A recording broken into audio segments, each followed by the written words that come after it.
I've kind of implemented my life on a calculated risk basis. I'm not afraid to take a risk, but there's a lot of calculations that go into every risk that I take.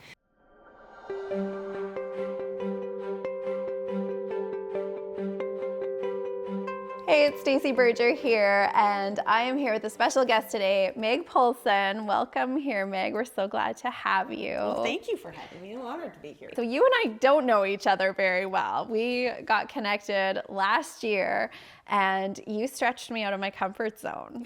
So maybe tell us about your latest endeavor, and we'll talk about how we got connected, and then we'll go back into your background and how you got into this. So I feel like taking you out of your comfort zone is a tough thing to do as well. The goal is to get you comfortable with it. Right. So my background, oh man, it's a bit of a long one. So my background is in radio and television. I've been in media since I was 19. Hosted a TV show about golf, and golf has always been one of my passions. I started golfing when I was 4 years old, and it's been one of those things that's really opened up doors for me everywhere that I went. It was like every company that I went and worked for, they were like, oh, Meg, you golf? Okay, sweet, let's have you come do this, let's have you come do this, we're gonna have you take these clients out. And it really has like become this huge thing in my life that I didn't think that, just taking up a sport at the age of 4 would really bring forward this far. So like I said, I hosted a TV show about golf. It was my passion for a long time. And then I think it was during COVID actually that my husband and I decided to kind of make an impulse buy and buy a golf course. So we bought That's a big impulse buy. Yes, it is. It's an impulse buy, but it's also, it fits as well. So now I own a golf course, which is super awesome because I do get to take people out of their comfort zone. Yeah. And I do get to teach people how to golf, but my goal is to make everybody comfortable on the golf course so it can open up as many doors as it's opened up for me. So I think you're a little bit humble about golf. So tell us about your golf career. You know what? It's not. I don't know if I could call it a golf career. I've always been good at it. Yeah. Which I'm very thankful for. Yeah. But it helps that I started so young and I've always had a swing. So even if I took some time off and went back to the sport, the skill set was still there, the muscle memory was still there. So I'm not a pro golfer. Okay. I've always just been really good at it. Okay. So it's been one of those things that part of me wishes that I would have gone to college and played golf in that aspect, but I always knew that I wanted to do media, so there wasn't any point in, diversifying with golf. Even when I first went to NAIT to take radio and television, I was playing on the Ooks hockey team there, and I was like, well, this is tying up a lot of my time, but I know I want to be in that broadcast booth, so I'm not going to play hockey anymore. I'm just going to focus on this. So I've always been pretty good at, focusing in on what I knew I wanted to do at the time, but golf has just always been one of those things that it's been there for me. And then, obviously I had the chance to buy a golf course. I never thought that I could call myself a golf course owner, but here we are. So it was never a dream or something you aspired to? No, not at all. It was really the reason why we bought the place was we were looking for a place to build a high-end wedding venue. And the more we looked around the county and to try to find things that we were permitted to do it, and because you wanted to be out in the country, and there's a whole bunch of regulations with the county with that as well. So the more that we looked into it, we were like, well, we could buy this golf course and do both.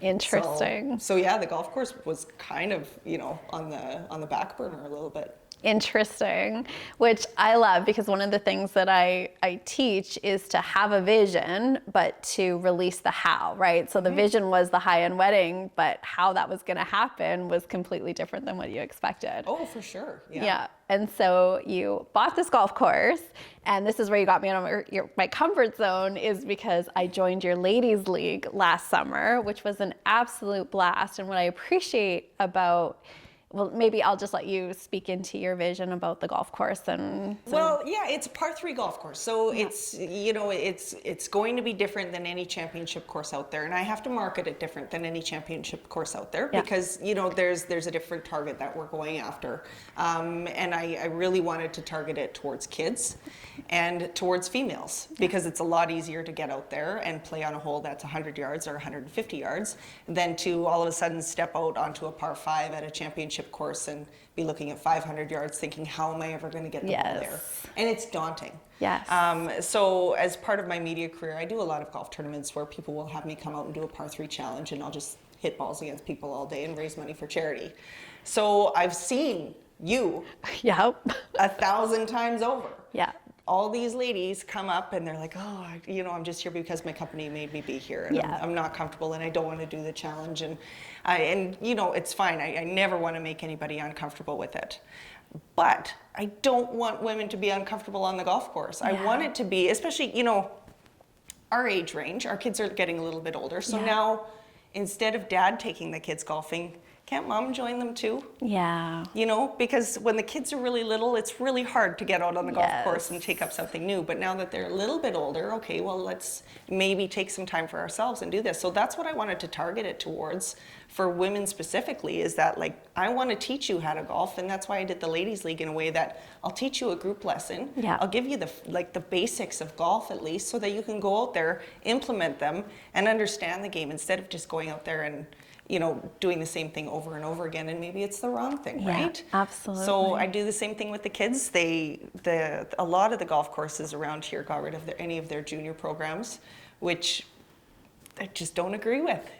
That's how we grow the game. Well, it's the succession of the sport, really, right? Yeah. So by all means, we had over 100 kids in our junior league last year, and I was the only coach. So it's like, okay, I'll handle it. We'll do it. But even the ladies league had, I think it was 75 ladies in it. So it was great. It was, I feel very rewarded watching the game grow that way. Yeah. Because I know that this is an outlet that people wouldn't have had I not bought that course. I love that. And by you following that impulse decision and making that purchase, the impact that you're having in people's lives, so the ripple effect of that, I think, is so great. Yeah, it is. It's very rewarding, and it's humbling too. There's a ton of hard work that goes into it, and maybe even more than what I thought I signed up for. But we'll get there. Yeah. It's just going to keep growing and growing. How do you get through the tough days? Ooh, tough days. I think the reminder that the next day is always better. Yeah. And I think even if you're not in sales, everybody's in sales in some way or another. Either you're selling yourself, or you're selling a product, or whatever the case may be, and you're going to have a day of no's, just a straight day where the world sucks. Yeah. And then the next day is always better. Yeah. And the next day is validating. Yeah. But realizing that, okay, today's that day. Yeah. Tomorrow is a new one. Yeah. Well, I think it's so important for people to know that we all have those days, right? They don't go away. It's just, what do you do with them? Yeah. Yeah. Let's go back to broadcasting. So tell me a little bit about getting into that industry, and were there moments where you felt like you had your big break, or kind of those opportunities rose up? Tell us a little bit about that journey. So broadcasting, I was always interested in sports broadcasting. No big surprise there. Doors I felt, some were opened up for me because I was a female, and some were slammed in my face because I was a female. Yeah. And being a female, you have to prove yourself that much more. So, as part of my past, I was on the sports radio station in Edmonton, TSN 1260, and I was the co-host of the afternoon show. I did that for 5 years. As a female, if I were to say somebody's name wrong, all my credibility is gone. A male can do it, and it's like, oh yeah, he just messed that up. But as a female, it's like, well, she doesn't know anything about sports. Why is she on the air? So I was always very cautious, and luckily I never had any of those moments where I made a big mistake or anything like that. But it was because I prepared for it, because I knew that my whole credibility was on the line with it. So you said some doors were open because of that, some doors were closed. And so part of that, you mentioned getting into locker rooms and being able to do some of those interviews. So you had a creative idea. So tell us about what you did to open your own door in that way. When I was a sports anchor and when I was on TSN 1260, you know, it was our job to go in the room after every Oiler game or practice and put a mic in their face and ask what went wrong. It was during the time where the Oilers weren't in the playoffs for like 10 or 11 years. So it was a super fun time to be around the team because the questions basically were, well, what happened tonight? Right. What went wrong this time around? But it's really difficult as a female to try to build a relationship with a player in the locker room. You know, you see some of these other sports veterans really get a good rapport going with a player because they've been around them for so long and they can be more buddy-buddy. But it's hard as a female to do that without having a stigma associated with it. Like, why is she cozying up to him? So I found that part very, very difficult. So what I did, and because I've always liked to kind of hold my own fate in my own hands, was I created my own television show and I opened up my own television production company, and it was called the Pro-Am Golf Show. So I would take a pro athlete out for a 3-hole golf challenge and interview them as we went. So I would get way better answers than we would ever get in the dressing room because they're pretty guarded in there. Yeah. Take them out to a golf course where it's a fun, relaxed setting, and all of a sudden they're opening up, and now we're buddies, and now they're better to me in the dressing room the next time I go in there too. So there was definitely some ulterior motives in it as well, but I met some of the coolest people, and I wouldn't have even known that they were that great of people had I not had the chance to interview them on a golf course instead of in the locker room. So we did that show for 8 or 9 years. It was, I think, 89 episodes. Wow. So 89 pro athlete celebrities that I had on the show that, you know, it was really cool to dive into their story as well and you know, learn what makes them tick. Yeah, so from that, I mean, that's a lot of interviews of people who are operating at a high level. What would you say were some of the common themes for people who've achieved that kind of success? Pro athletes are a different breed. They're the definition of dig deeper. The way that they are set is completely different than you or I. Yeah.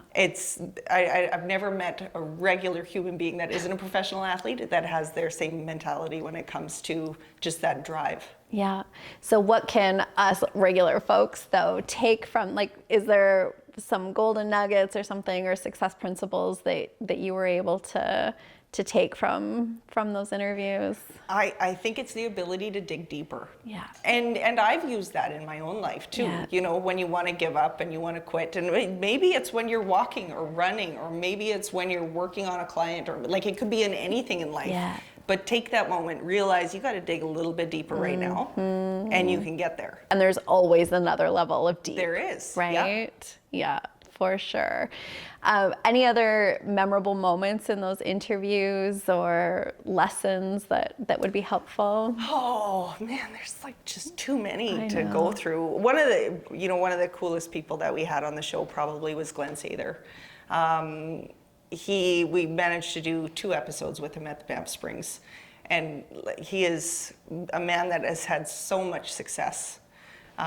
You know, whether it's with the Oilers or with the Rangers or whoever, like, he is just such a huge name in sports, and he was one of the most humble people that I have ever met. And I think that was a big lesson to learn too, that, you know, these people that we grow up idolizing do put their pants on one leg at a time. Yeah.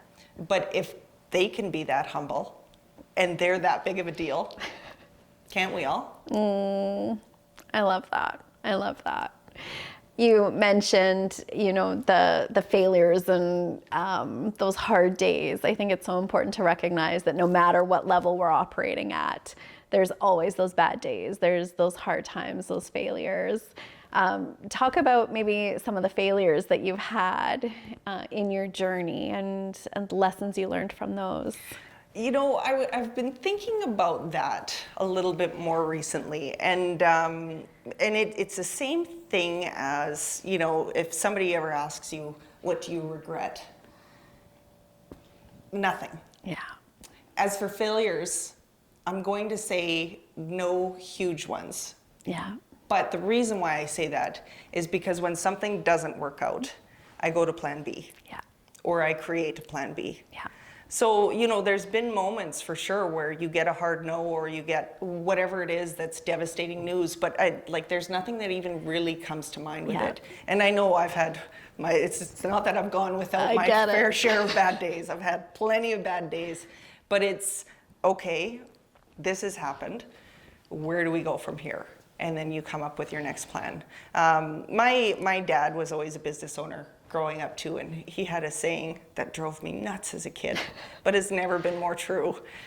Don't come to me with a problem, come to me with a solution. Yes. So as a business owner now, and as somebody who hires people, that is all I want out of people, is just come to me with a solution. Okay, this has gone wrong. What are you going to do to solve it? And that's how I've led my life, is there's a problem, but let's figure it out. I love that. My dad, very, very similar, small business owners. And I interviewed him a few years ago for a Father's Day episode. And he said, you just have to fall in love with solving problems. Yeah. And that's it, right? And I love what you said about failure.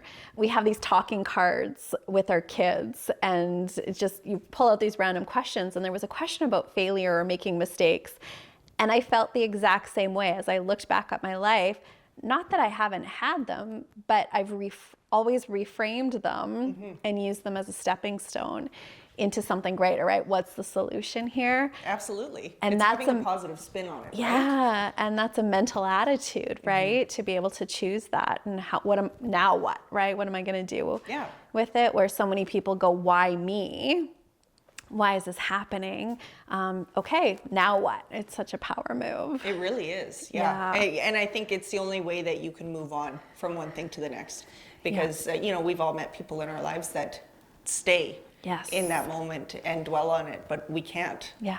Well, in golf, prime example, right? I mean, it's shot by shot by shot where you have to reset. Yeah. And I try to teach that too, with all my lessons. Like, the moment that you get angry, and this is for golf, but this is also for everything else. Yes.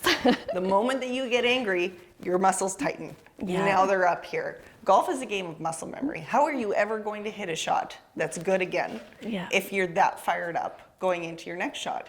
You have to let that slide off your back. Yeah. You have to take a deep breath and say, okay, this next shot, I'm going to kill it. Yeah. And it's a new moment, new opportunity. Yeah.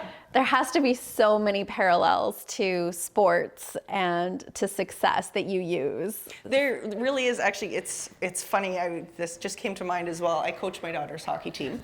And the other, she's so steady. Like, she's perennially just a steady player on the ice, and I'm so proud of her. And the other day she said, I feel like I'm having a bad game, which I've never heard her say. And she's usually just rock solid out there.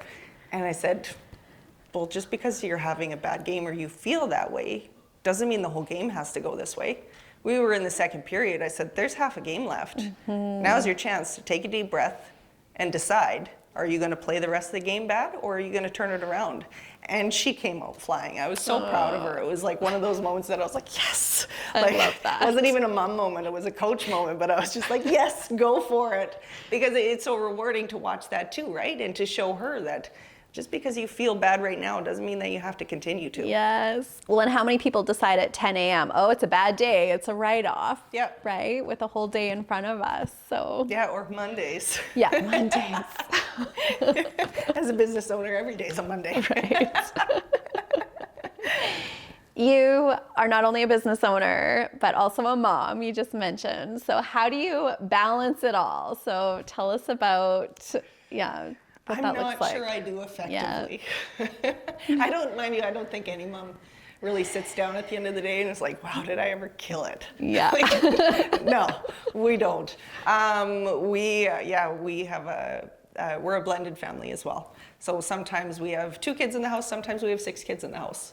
So, trying to make sure that everybody gets what they need and as much of your time as they deserve as well. Yeah. And being able to coach and everything like that too really helps with that. But no, there's days where I feel like an absolute failure, that I'm like, oh, did I even really get a chance to visit with you as much as I wanted to today? And the kids have been great with knowing that, like, in the summertime, Mom's pretty busy. Yeah. And they get it, and most of them are old enough to to understand what's going on. And you know, in the winter you'll have me a little bit more, but in the summer, especially as you know, we're in the first few years of the business, you're going to lose me for a little bit of the summer. Yeah. But no, it's really like, you know, people will ask me, what am I doing a week from now? I'm like, I don't know, ask me the day before, because I have to take it a day at a time, otherwise I'll just get lost. Yeah. What role have coaches, mentors, influenced, like who's influenced you in your life, and what role have? I think definitely my parents, as business owners, you know, teaching me just without them even realizing, or without me realizing, that I never even thought I would own my own business. But here I am, and over the course of time I've owned, I think, 5 businesses. So, and I started when I was 18. That's a whole side story, but I bought bank machines when I was 18, and I still have them now. So I have 5 bank machines as well. Wow. Okay. It's just another one of those things. It's like, ask me what I've done, I've probably done it. Was that an impulse purchase too? I saw a need for it. I was actually working at the Stony Plain Golf Course, and I was sick of people coming up and asking to take money out on their debit. And I was like, hey, can I put a bank machine in here? Good for you. I started a business at that point. Good for you. But it was, you know, them always teaching me that side of it. One thing that drives me nuts is that, like, why are finances not taught in school? That's my take on the day. That's like what I want to really push forward, because you know, people come out of school and they're lost, and I'm very thankful that I had parents that understood a lot of that stuff. And there's still, talk about finance, there's still a ton of things that I do not understand about it. But you know, knowing when to ask questions and everything like that too, right? So having them as role models to be able to, you know, really set your own destination. Like, I want to be in control of my own fate. I don't really want to make somebody else a whole bunch of money selfishly. You know, I want to work hard, and I want to benefit from it. And be rewarded for that. So they've been huge role models in my life. And then, you know, talking about digging deeper earlier too, my husband is, I think, like one of the people that taught me the most about that. He's a firefighter as well, and so he has that ability. But you know, there's been a lot of times where we built our own house, and you know, he's giving me examples of things or showing me how to do something, and then he's just like, dig deeper, Meg. And I'm like, oh, you're right. You're right. I do have to do that right now. But it's all been very, very helpful along the way, and learning, you know, when you can go further and when you can't. What are you excited about? What's next? So my husband is a dreamer, and I'm the executor of the dreams. So there's so many things that we want to do at that golf course. What's next is we're building the high-end wedding venue. But you know, there's a plan B through Z. From there as well. You know, we just want to keep making that property bigger and better. And you know, he's talking about mini golf now on the property too, and I'm just, sure, let's do it. Let's see. There's all these things that we want to do. So it's just a matter of, okay, well, let's bide our time and see what we can do, and just keep pumping as much into it as we can. So exciting. Are you loving it? I am, yes. And you know, well, I thought that in doing this with my husband, I would get to see him a lot more, but it turns out he's just always on the course. I'll see him drive by in a mower or something like that. I'm like, oh, hi. But, you know, I am looking forward to a part where we'll be able to rely more on people and hire out more of the jobs, so that we don't have to be there as much as we are right now. And that we can just really enjoy it. But even, you know, he said to me all the time, he'll be like, you know, one day we're just going to sit out on the course and start laughing and realize that we own this golf course. And there are times, like even last summer, we had to go out and water late at night, and it was a beautiful night. That place is just magical at nighttime. It is such a gorgeous place, and there's deer running in the background, and him and I just looked at each other and laughed. Because it's like, well, this is it. Like, this is ours. Those are the pinch me moments. Right? Yeah. And to have that vision and to go do it and to step into it, I just celebrate you for that, because thank you. So many times those dreams die with people, right? And and I think it's I've kind of implemented my life on a calculated risk basis. I'm not afraid to take a risk, but there's a lot of calculations that go into every risk that I take. So I do encourage everybody, just go for it. Yeah. If you don't go for it, you're never going to know. But don't go in there blind. Yeah. Go in there with the info. Yeah. Thank you, Meg, so much for being here. Very inspiring. Thank you for following your dreams so I could leave my comfort zone.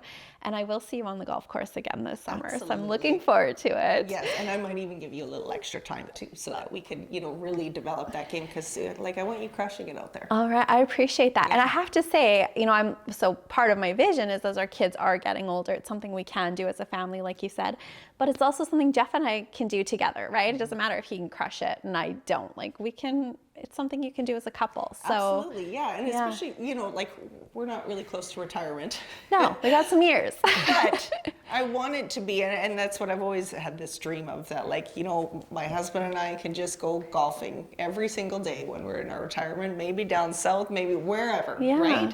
But just something that you can still do together, so that I don't want to say that you have a purpose, but a lot of people get lost in retirement when they first started. But if you, transition into golfing, working, then it's an easier transition. Absolutely. And why wait for retirement? Jeff and I have been out on your golf course in the middle of the day, in the middle of the week. So we're not waiting for retirement.